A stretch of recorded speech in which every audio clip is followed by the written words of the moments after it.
Our bank is located in a prime office district, and we continuously have customers from large corporations visiting us. Therefore, unfortunately, it takes some time to assist each customer.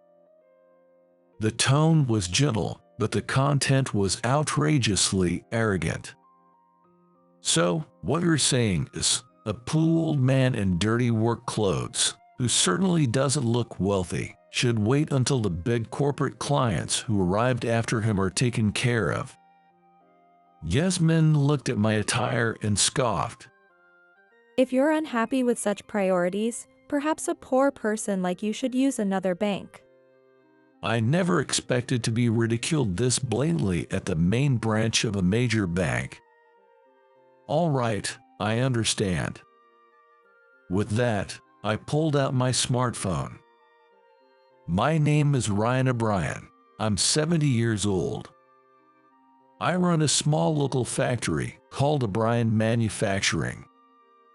We primarily produce P&Os on commission from manufacturers. By the way, I own several bank accounts. Recently, I've been unable to make deposits into the account from which my grandchild's tuition is deducted. I've been extremely busy lately, and I finally found time to go to the bank today after some important work at the factory. Then, I headed straight to a meeting with a client in the city center, so I'm not in my local area. However, I need to make a deposit of $100 today because it's being withdrawn tomorrow. Thinking this, I went to the main branch of SmithKline Bank near where my client meeting was held after finding some time. Upon entering, the place was packed with people. Of course, the ATMs were no exception. As I stood dumbfounded, suddenly, someone behind me shouted, Don't stop. Turning around, there stood a bank employee with a nameplate that read Supervisor, Yasmin Martinez. Come on, you're obstructing other customers. If you're not in line, please don't stop. While saying this, she forcibly placed me at the end of a long line at the ATM. I was a bit annoyed by her attitude, but given it's a large bank, I assumed it must be busy during the day and reluctantly waited my turn. Standing for a long time at this age, especially after a busy work day, is quite taxing. 30 minutes later, it was finally my turn. However, as I stepped forward, the ATM emitted a loud noise and the screen froze with a message adjusting displayed, rendering it immobile. I called over a bank employee. Excuse me. The same Yasmin came over, not bothering to hide her annoyed expression. What is it? She asked in a languid voice, her face expressionless and slightly angry. I'm sorry, but this machine has stopped working. Yasmin looked at the screen and sighed irritably. It will be back to normal soon. Saying that, she walked away from me. Thinking it would be resolved quickly, I waited about 5 minutes, but it still didn't work. Reluctantly, I called for an employee again. Excuse me. Again, Yasmin approached me with a very reluctant expression. What now? Her expression seemed to say, "Don't call me again." I didn't want to call her over repeatedly either. As I muttered this in my mind, I approached her. I'm sorry to bother you again, but it's still not working. At that moment, Yasmin clicked her tongue. I saw her click her tongue, and I clearly heard the tisk sound. Did you press something weird? What kind of employee is this? She's not young, and definitely not a newbie since she's a supervisor. How can she get away with such unruly behavior? If it's not working, please try another machine. What? Yasmin's curt response made me speak out involuntarily. Another machine means lining up again. Yes, that's right. Yasmin answered without hesitation. Looking back, the line was now even longer than before. At that point, I gave up on using the ATM. I was furious with this banker Yasmin, but complaining here wouldn't help deposit the money into my grandchild's account. Reminding myself of this, I headed to the counter. The counter was also quite crowded. However, it seemed better than the ATM, so I took a number from the ticket dispenser at the counter and squeezed into a small gap on the bench where others were sitting. Looking around, it was clear that the clientele at the main branch of SmithKline Bank were upscale, clad in fancy suits, discussing briefly at the counter before swiftly leaving the bank. In the meantime, another busy-looking businessman took a seat. Several employees, never ceasing to smile, were constantly on the move. Yasmin, too, was all smiles when dealing with the businessmen in fancy suits. A stark contrast to her demeanor with me. While observing this scene, several minutes passed. Yet, my number was never called. Announcements occasionally mentioned that the order of numbers might fluctuate, but the recently called numbers were more than 20 after mine. The numbers before and after mine had already been called. Thinking something was definitely wrong, I raised my hand and called for an employee. "Excuse me." An employee who noticed my call rushed off somewhere. Seconds later, Yasmin appeared again, her face still showing obvious annoyance, and the employee who came to fetch her disappeared. What is it this time? A casual remark can sometimes be infuriating. This time, that was exactly the case for me. I hadn't been called at all, you know. I had forgotten to behave politely but managed to stop myself from shouting. Please take a number. As if I didn't know that already.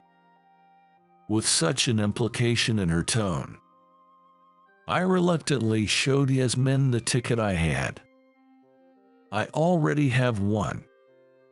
Seeing the ticket, Yasmin, without even a word of apology, bluntly said. Then just wait. As she turned to leave, I stopped her. "Wait, but I've been waiting, and my number was passed a long time ago." At that moment, upon hearing Yasmin's repeated tongue clicking, I persisted with my plea. "My number has long been overdue.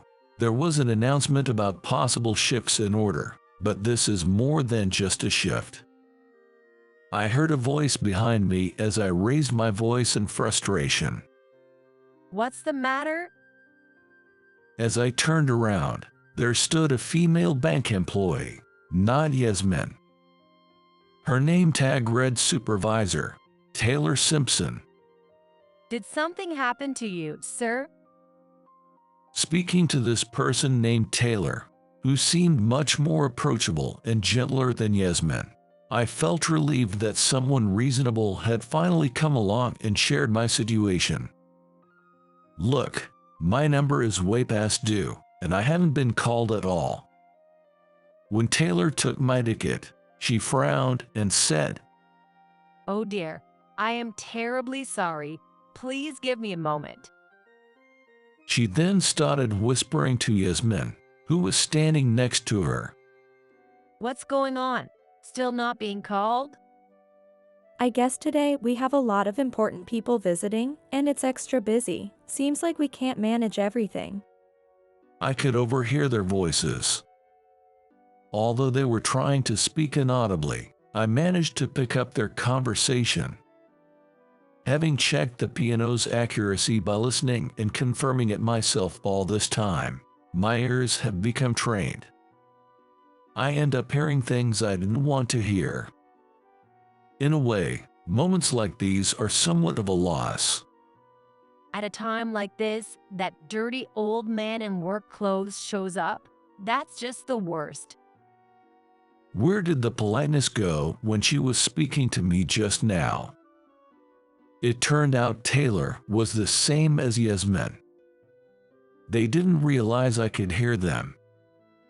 But Taylor's recent remark made it clear. Truly the worst. Plus, earlier, he was just standing around dumbfounded in the middle of the busy flow of customers, complaining about the ATM not working, and on top of that, he only wants to deposit $100 at the counter.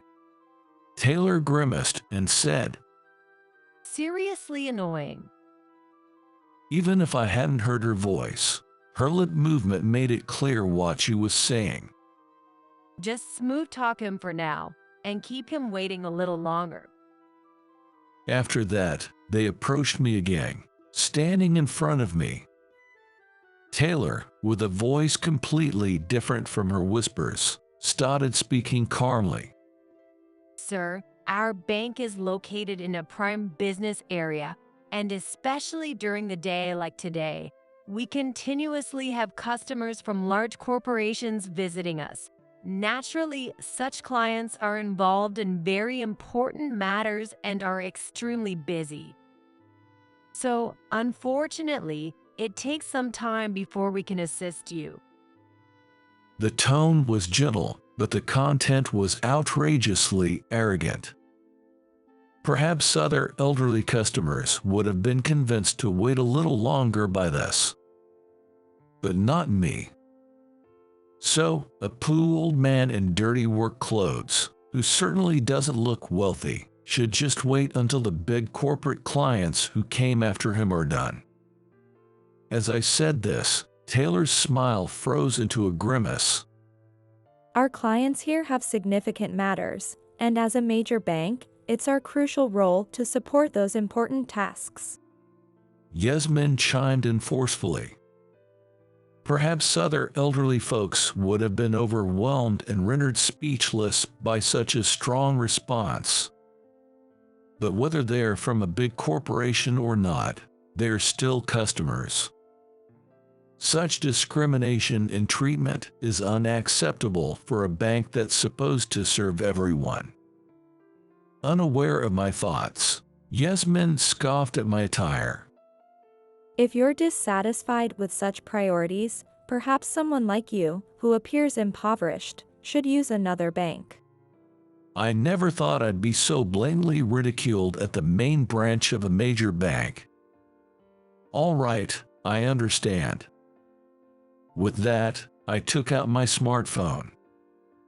Hello, this is Ryan speaking. Thank you for your help earlier. I called someone on my phone. Hey. You know you shouldn't be making calls inside the bank. Yasmin raised her voice in excitement. It's David speaking. Thank you for your assistance just now. The phone speaker was on, so not only I but also David's voice could be heard by others, including Yasmin and Taylor. Both their expressions stiffened. Hawk, what's wrong, Ryan? Did something happen? Yasmin and Taylor turned pale. They should get even paler now. David, I'm currently at the main branch of SmithKline Bank. I was trying to deposit into an account for my grandson's future when your employee told me to leave because I'm just a poor man in work clothes. David's anger was evident in his voice. What? An institution with such staff treatment doesn't inspire confidence for financial dealings. The planned loan of $100 million, I'll secure it elsewhere. What? What? After a few seconds of silence, David, the president, raised his voice furiously. Staff there. Can you hear me? Is that true? In this situation, Yasmin and Taylor were clearly panicking. Sir, it's disruptive to other customers here. Please come this way. Taylor guided me toward the back office. I decided to comply politely. Feeling bad for keeping David waiting, I apologized. Sorry, I'll have to hang up now.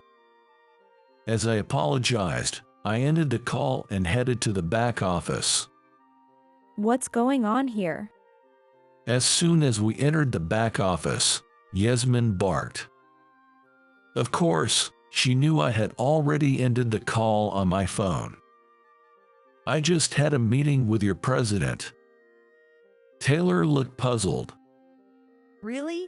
A meeting in those work clothes? If that's true, it's quite disrespectful as a businessman, isn't it? Taylor laughed snidely through her nose. Yasmin, perhaps realizing something, smirked maliciously. Even after hearing the president's voice, they still doubted.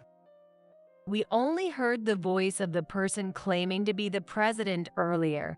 Without concrete proof that it was indeed the president, we cannot apologize, and frankly, it amounts to you spreading false information and obstructing our work. Taylor spoke with a smug look, as if she had just checkmated me. We may have to call the police unless you offer a proper apology. Yasmin agreed with her. Instinctively, I blurted out, "Why should I apologize?" I struggled to understand why I, who have been treated so dismissively, should be the one apologizing. Since we can't see the face, there's no way we could know it's the president, and it's because of you throwing around nonsense. It was just us in the back room.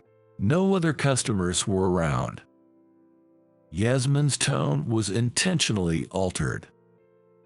It seemed I was no longer a customer, but a criminal, or just an easy target for threats. How could someone of your low status possibly be in contact with the president? Hearing this, Yasmin clapped her hands and laughed mockingly. Low status old fool. Watching the two of them, I thought, these people can no longer be called bank employees.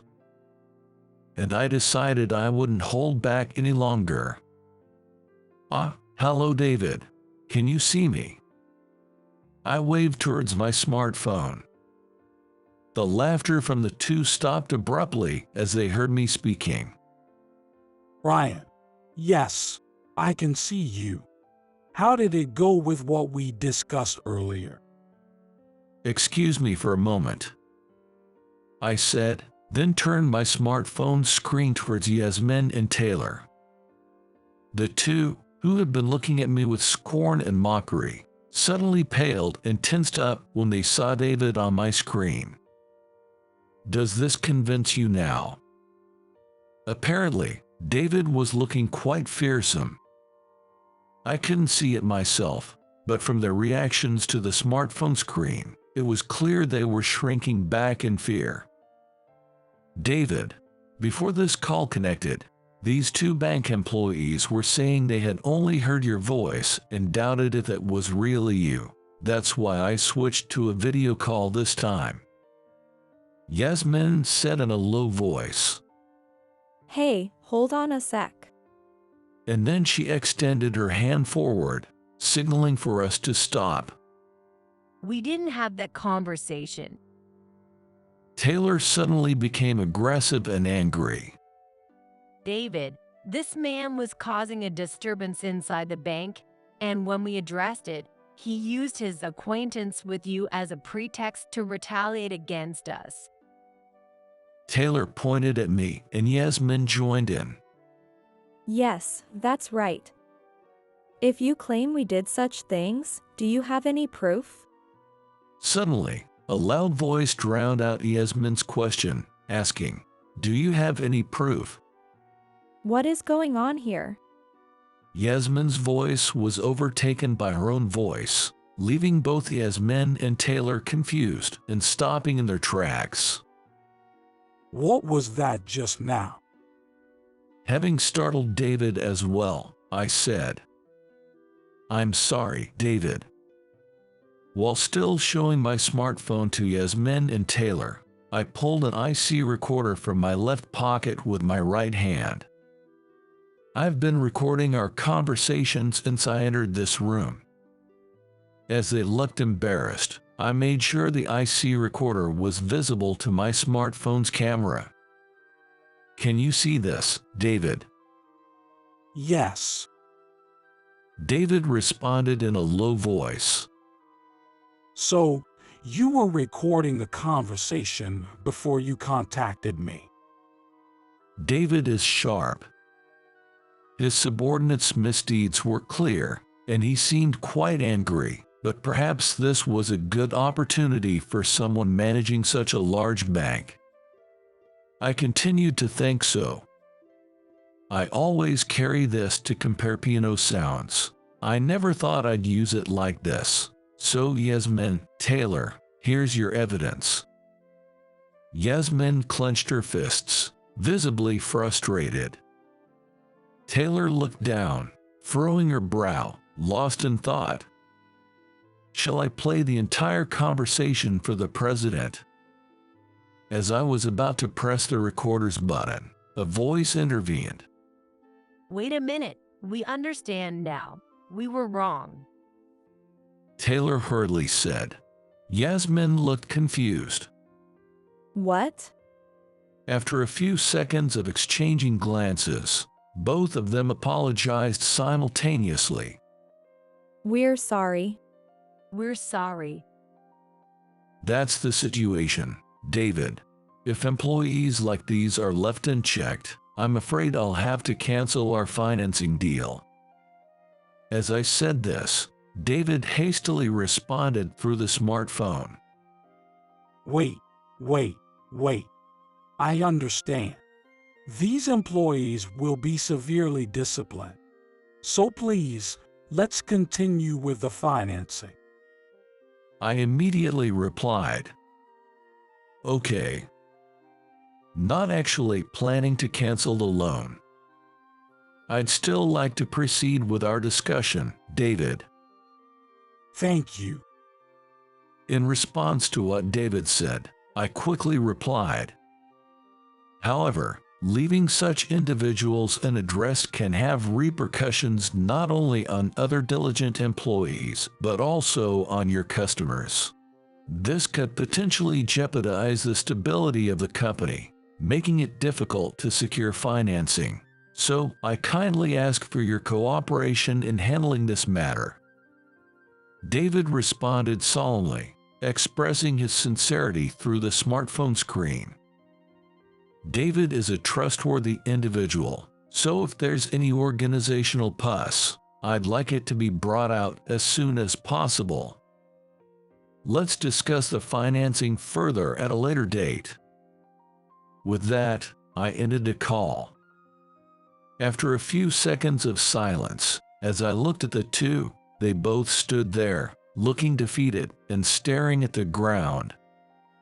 With that, I'll take my leave, I said, leaving the room with the two behind. As I was leaving the room, I heard voices calling out, Please wait. Please wait. Yasmin and Taylor hurried after me. I stopped without turning back to face them and asked, "What now?" We're very sorry about earlier. They both said simultaneously, apologizing deeply. This whole mess was caused by our negligence. Please forgive us. So, they finally admitted it after all the evasive excuses before. Well, at least that's good. Yasmin then raised her head and said, So, since we've sincerely apologized and you might have forgiven us, could you please ask David not to penalize us? I almost blurted out, "What are you talking about?" But I knew I had to keep calm at this moment, and I just barely managed to hold back. In exchange, when you visit next time, We will treat you as a VIP and prioritize any requests you might have. I then turned to face the two of them.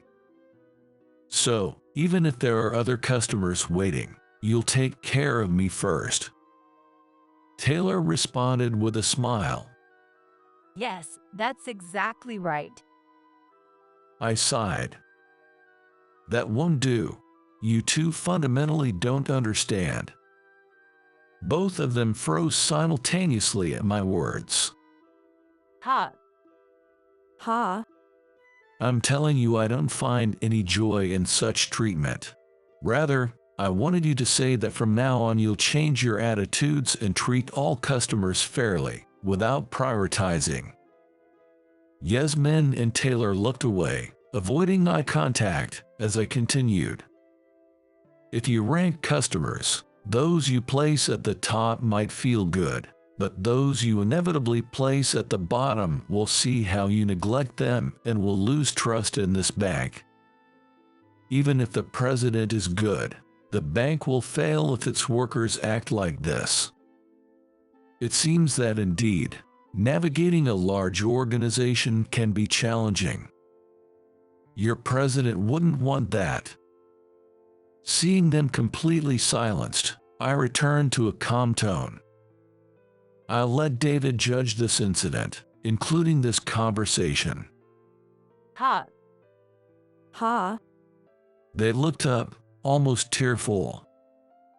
I'll contact the president later and discuss what just happened. Don't say there's no evidence or any other trivial excuse. With that, I left the bank without looking back. Later, David informed me that Yasmin and Taylor had been engaging in various misdeeds, including favoritism towards certain customers, bullying young employees, and even blackmailing a supervisor who had an affair. They were each assigned to remote branches. When I heard this, I thought that just assigning them wouldn't change their behavior. Frankly, I thought David, the bank president, was still too lenient. As expected, Yasmin and Taylor showed no signs of remorse in their new positions. Yasmin was fired after she repeatedly grabbed the collars of elderly customers who didn't line up properly at the ATM and young employees who made mistakes, and escalated her behavior even after her supervisors warned her. Taylor was arrested after a young employee reported her to the police for blackmailing her boss with evidence of an affair while she herself was embezzling from the bank. I successfully secured the $100 million loan from SmithKline Bank. This financing was for a major project I had been planning for a while. The project was to create a theme park called Piano Forest. The idea originally came from a childhood friend who owned a vast piece of land. The land was covered in deep forest, known to be dangerous with incidents of people getting lost, so the plan was to develop it while preserving as much of the natural environment as possible, placing various pianos around for both children and adults to enjoy. When I first discussed it with David, he was very enthusiastic and wanted to help. Such a wonderful thing. Please let me help too. Now, I'm here at the completed piano forest with my grandson. Watching him play innocently is my greatest joy these days. I once aspired to climb the corporate ladder in a major company, wearing sharp suits and always handling big projects. But now, even if I'm looked down upon, I find wearing dirty overalls and quietly making pianos in a small local factory suits me better. One should not judge by appearances or status alone. Such judgments are superficial acts. Eventually, engaging in such acts may lead one to be dismissed as insignificant by others. Whatever good or bad you do to someone will eventually come back to you. Bearing this in mind, I plan to live long, seeing my grandson's face as often as possible, and continue making pianos as long as my health allows. As I was thinking this, I heard a voice from behind. Grandpa. Turning around, I saw my grandson, backlit by the sunlight filtering through the trees, waving at me with a smile. I pushed my old body a bit and ran towards him.